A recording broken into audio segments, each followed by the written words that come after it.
これはできるだけ仕事で使えるレベルの日本語を身につけてから就職した方がいいと思います。中途半端な日本語力で入ってしまうと、日本語カフェへようこそ。台湾で日本語を教えている日本人の春です。今日はイギリス人のクレイグさんにインタビューします。クレイグさんは自分の国で大人になってから日本語を勉強し始めて、今は日本人と同じように流暢に日本語を操ることができます。大人になってからでも言語の勉強は間に合うのでしょうか？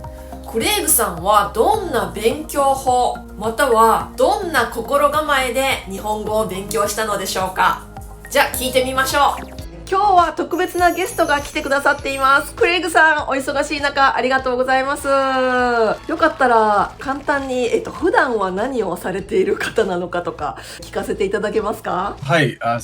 単な自己紹介から、クレイグと申します。22歳の時から日本語を勉強し始め、約6年間イギリスに住みながら、主に独学で日本語を習得しました。で現在は、東京の金融機関に、勤めており、仕事の約9割が、日本語で行っています。よろしくお願いいたします。よろしくお願いします。ということは、普段平日は、サラリーマンみたいな感じで、いつもお忙しく働いていらっしゃるっていうことですね。そうですね。平均12時間働いてます。はい、毎日。せっかくの休日なのに、お時間取ってくださってありがとうございます。誘っていただきありがとうございます。じゃあ早速なんですけど、皆さん聞いてわかる通り、もうクレイグさんの日本語は多分、お上手って言ったら失礼なぐらい、普通に、日本人と同じように、お話しされてるんですけど、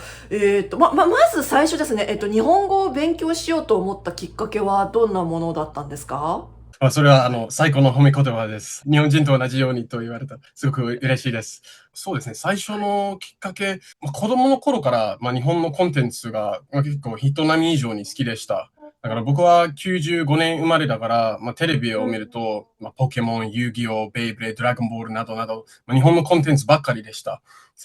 当時はもちろん、英語の吹き替えでしたが、15歳になった時に、初めて、日本語音声、アニメを見ました。そう。それが、ブリーチっていうアニメでして、その声優さんの声を初めて触れた、その熱量に触れた瞬間、すごい響きました。なんか心を打たれました。なんていう素敵な言語だと思いました。はい。そうなんですか。それまでは、これは日本のものだっていうことは分かっていらっしゃったんですか？いや、あんまり認識はなくて、ただ、やっぱアメリカのカートゥーンもあれば、こういう、アニメっていう、カートゥーンみたいな感覚で、ちょっと見てたんですよね。あんまり深く考えずに。別に日本とかアメリカとかあんまり分けずに、ただ面白いから見てたっていう感じですね。そうですね。それぐらいの感覚ですね。それがある日、その声優さんの日本語の元々の音声を聞いて、わあ、すごいって思ったんですね。すごすぎると思いました。ただ、その時は、日本語を勉強するっていう、ちょっと発想はなくて、なぜかというと、学校では授業はなかったですし、僕の周りにも日本語を勉強している人は、いませんでした。なので、もう、遠い世界の言語だなっていう感じでした、日本語は。それでもずっとそれから英語字幕のアニメを見続けてました。だから、22歳になった時に、金融業界を目指そうと、決めたタイミングで、日本語を本格的に勉強しようと思いました。今までインタビューした方は、やっぱり何歳、10代の時から結構日本語にどっぷり使っていたっていう、多分クレイジクさんもご存知と思いますけど、ヤナちゃんとかも、インタビューしたことがあるんですけど、かなり若い時点でどっぷり日本語に使っていたっていう方が多いですけども、クレイグさんの場合はどっぷり使ってたわけでも全然ないんですよね。ないですね。もう22歳まで1、2、3ぐらいしか言えなくて。だからそういう方たちと比べると、ちょっと遅めですよね。もう成人してからっていうことですよね。確かに、大人になってから勉強し始めました。なんですけど、金融業界において、日本、あとは日本語はすごい、ちょっと大きな存在だと思っていて、なんか他の金融センターをイメージしたら、香港とかシンガポールだったり、ロンドン、ニューヨークなどなど、英語が中心に使われてるんですけれども、日本では主な言語は日本語なんですよね。だから、これを身につけたらすごい、自分の強みになるんだろうなと思っていて、仕事の面では、役に立つと思いました。あとは、ずっとジム、趣味で、筋トレやってるんですけれども、筋トレに関しては、人の体を見れば努力してるかどうかはわかるじゃないですか。で、それとちょっと似たような感覚で、日本語に関しては、日本人と会話したら、数秒で上手かどうか、努力してきたかどうかはわかると思いますね。要は、日本語を身につけたら、ちょっと自分の努力の証になると思います。で、これは、就職に関しては、会社はよくシグナリングという現象をよくやってるんですけれども、これは要は、日本語を長年独学で勉強し続けたっていうことが、じゃあこの人は茨の道を選ぶタイプでして。何かも、困難とかがあっても、頑張って克服できる人だっていう証になりますよね。そうですね。特にやっぱ20代前半の時に、本当に経歴の面では差をつけること自体が結構難しいですよね。他の人と大体学校に行ったり、同じようなことを勉強したりとか。だから、これといった特徴を身につけたい場合、日本語っていうのはすごい圧倒的な武器だと思ってました。そうなんですか。他にもいろんな難しい外国語あるんですけども、フランス語とかアラビア語とかあると思うんですけど、そちらの方は全然興味がなかったんですか？英語話者にとって一番難しいと分類されている言語は、日本語、中国語とアラブ語。その3つですね。その3つの中で、アラブ語は、今ちょっとドバイがちょっと盛んになってるけれども、当時はあんまり金融業界においてそんなに大きな存在ではありませんでしたし、あとは努力の証になるかって言えば、僕はちょっとこういう見た目だから、もしかしてアラブ系なのではないかと思われます。片親がそっち系の方なのか。で、中国は、上海は特に、すごい、金融業界の中で影響を及ぼしていますが、結構他の金融センターとちょっと独立してる感じなんですね。という一方で日本は結構、ロンドンとニューヨークと全く同じような感じ。同じレベルなんですね。そうです。ちょっと見た目の話がちょっと出たんですけど、クレイグさんの、バックグラウンドっていうのは、いわゆる私たちが思うイギリス人とちょっと違ってるように見えるんですけど、バックグラウンドはどういう感じなんですか？ざっくり言うと、白人、イギリス人のハーフと、ジャマイカ人のハーフですね。両親はイギリス生まれ育ち、僕と同じなんですけれども、遺伝子レベルで言うと、ジャマイカの方が若干半分以上ですね。なるほど。よくわからない人から見ると、もしクレイグさんがアラビア語を話してたら、アラブ系かなって思っちゃいますよね。全然違和感ないと思いますね。ちょっとスペシャル感がなくなるというか、そういう感じになりますよね。だから今のこのお見かけで日本語を話すということがかなりスペシャル感が、出ますね。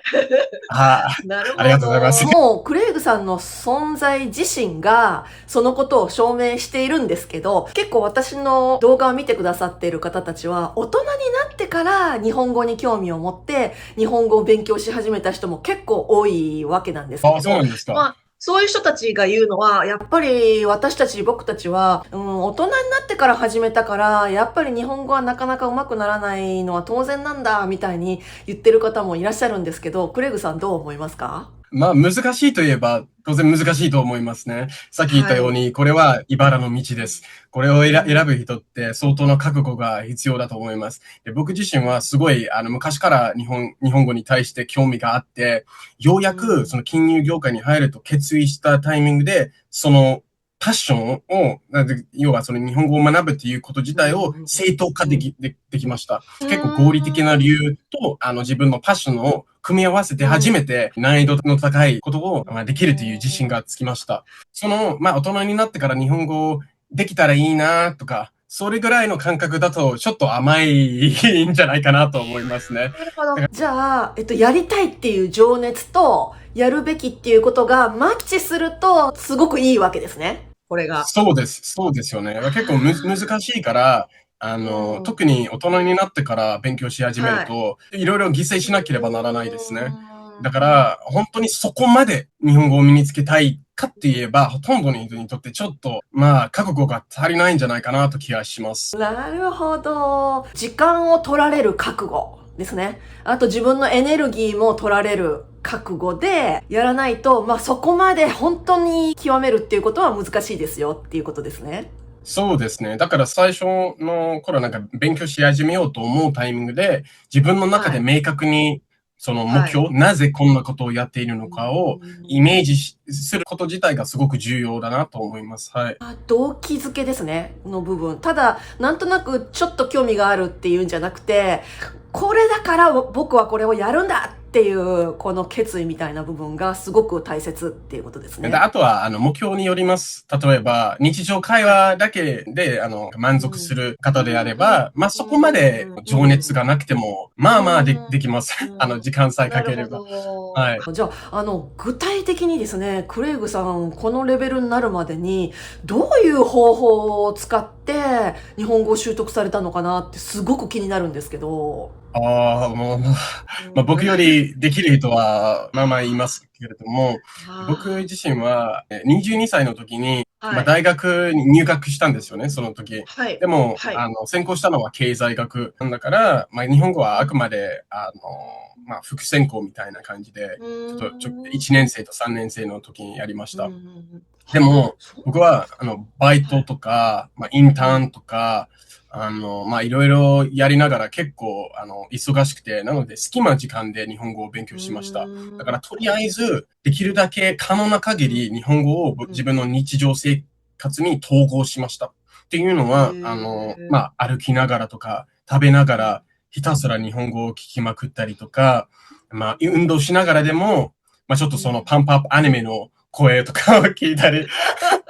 すごいモチベーションになりましたし、時間がない中で、いろいろ工夫して、例えば普段からこういうコンテンツが好きのであれば、日本語でそういうコンテンツを見るようにしたりとか、仮にそのヨガを見たい場合でも、日本語吹き替えで見るのが、すごくいいと思いますね。変な目で見られるかもしれないですけど。いろいろ、そうですね。でも、実際働き始めた時に、その時以上に時間がなくなったので、本当に大学生の頃に基盤を築いたことがすごい良かったなと思いました。じゃあ、ちなみに隙間時間になるべく頑張って聞いていた内容っていうのは結構バラバラですか？そうですね。結構幅広くいろいろなことを聞いてたんですね。よく言われるのは、一番効率よく方法を見つけるのがベスト。でも僕はちょっと違う意見で、本当に自分が好きなコンテンツ、自分に合う方法を見つけた方が、よっぽど大事だと思います。僕はたまに金融系のドラマ、日本語のドラマを見たりとか、ハゲタカとか、半沢直樹とか。ですよ、私もそうですね。はい。だからそれを見ましたし、で、アニメとか、そういう、そんなに真面目じゃないコンテンツも見ましたし、あとは YouTube で、ピボットとか、ニュースピックスとか、そういうちょっと、ニュース系番組とか、いろいろ見ました。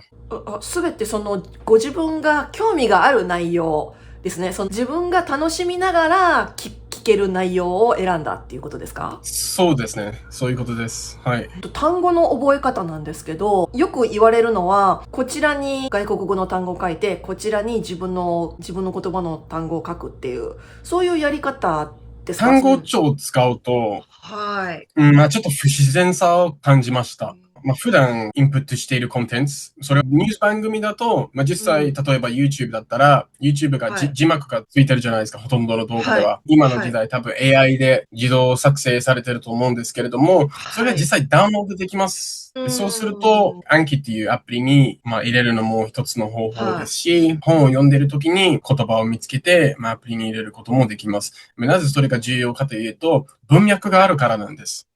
どういう場面でこれが使われているのかを正しく認識するために、そういうコンテクストが必要不可欠だと思います。すごく参考になりますね。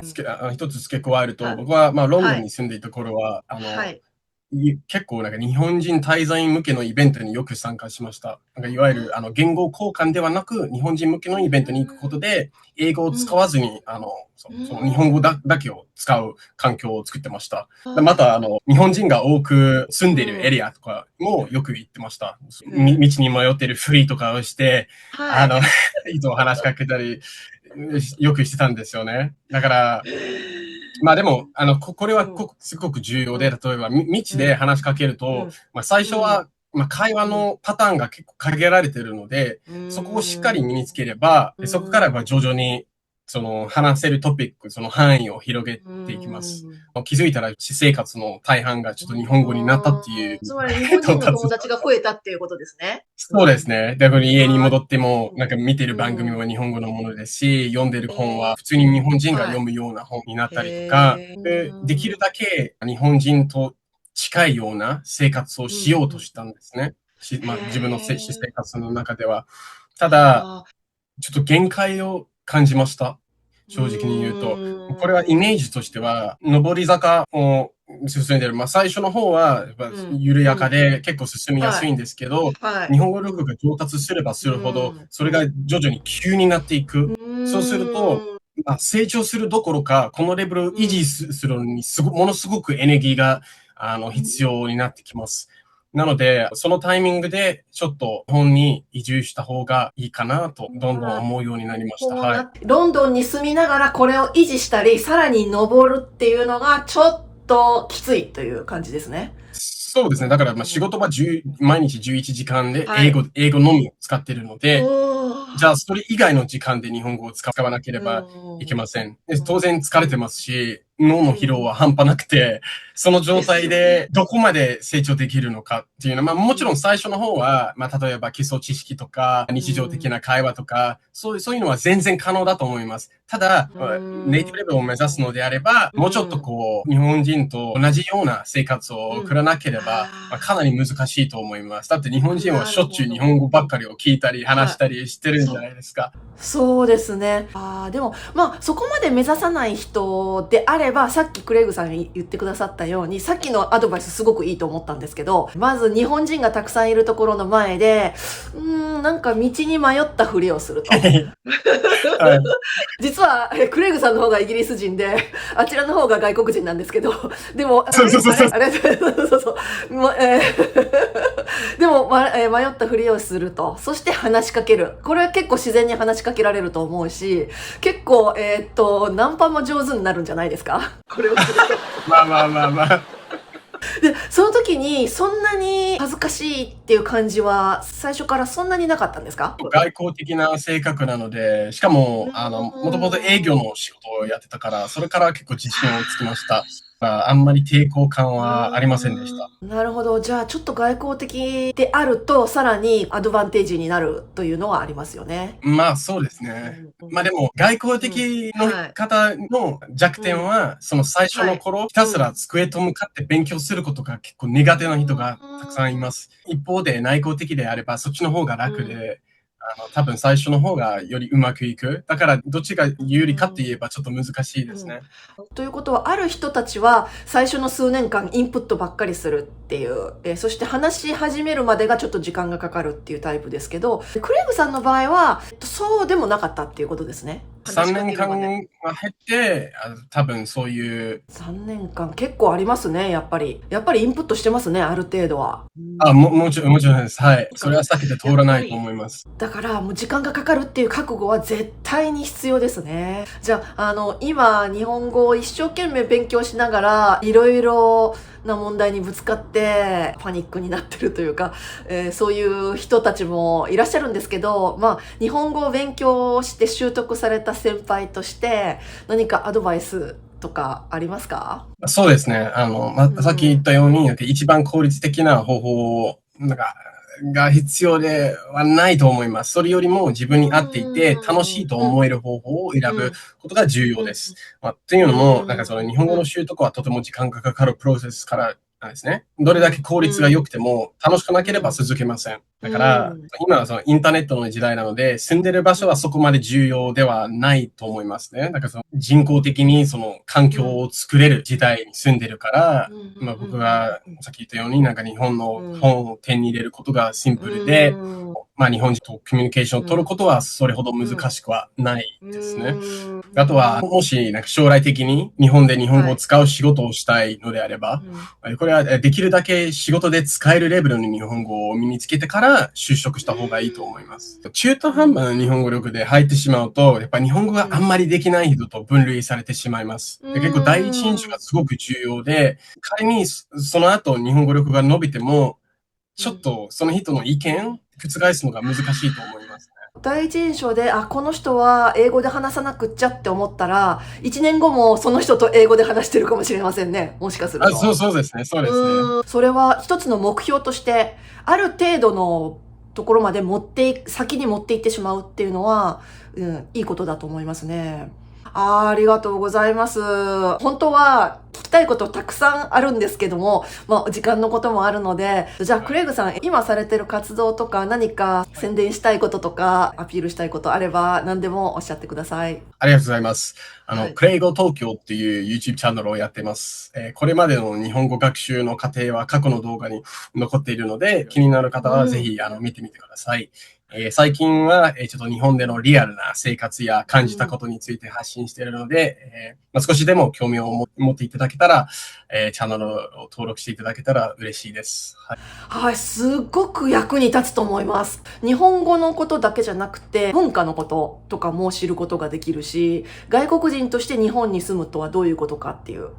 こともわかるし。はい、どうでしたか？クレイグさんは生活の隙間時間に日本語を聞いたり、あとちゃんと文脈を考えながら単語を覚えたりしたとおっしゃっていましたね。また日本人のコミュニティ活動に参加してみるのもいいことだとおっしゃっていました。このように日本語を習得してこられたいろいろな外国人の方にインタビューしています。見逃したくない方はぜひチャンネル登録をして次の動画をお待ちください。ではまた日本語カフェで会いましょう。はるでした。